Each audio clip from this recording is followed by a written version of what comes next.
And yes, PFIC is a rare disorder, but I think it's a underdiagnosed condition and that's why you are missing it.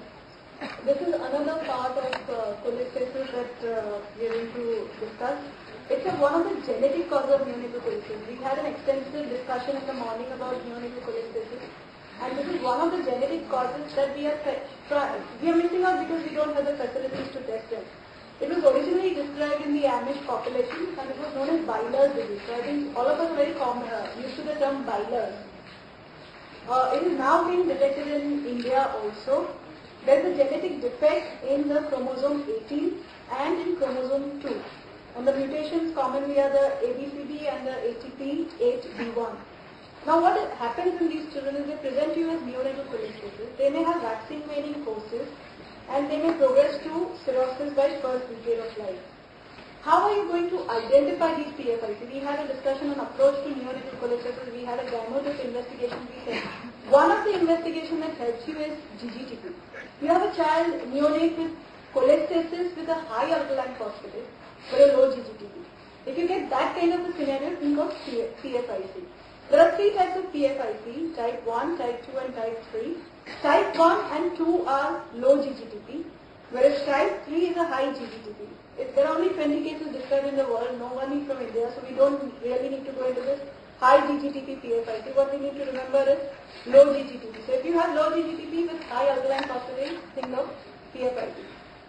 Now here there is a problem in the canalicular bile acid transport. So there is basically detention of the bile salts in the liver which tends to spill over into the serum. That's why you get increased serum bile acids. And the biliary bile acids tend to be low. Features are the same just like a neonatal cholestasis. There are cholestasis, pruritus, growth failure, asthma-like episodes and malabsorption. Features again are similar to neonatal cholestasis, direct hyperbilirubinemia, elevated bile salts, normal cholesterol, high serum alkaline phosphatase and normal or low GGT. Liver biopsy basically, as we tend to go, the child tends to progress, is going to see bile duct paucity and progressive fibrosis.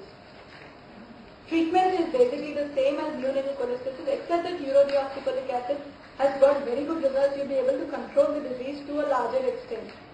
If you are not able to control the disease because this child continues to have cholestasis or this child continues to have intractable pruritus, then you need to do surgery to divert the bile salts from the enterohepatic circulation.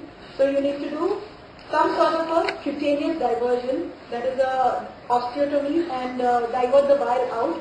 Or you do a ileal diversion, which is a blind loop of the distal part of the ileum, which becomes like a self-emptying blind loop, and it diverts the bile salts through. The only treatment for this is actually liver transplant. So if we fail everything else, the only option that we have is liver transplant.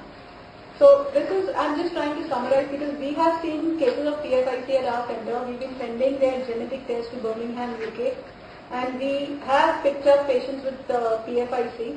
We won't be going into the case discussion because of lack of time. But my only thing is we are underdiagnosing this condition. We've got a lot of patients whom we send these genetic tests and they're coming up positive. Treatment is liver transplant, but we need to identify this condition as early as possible. Thank you.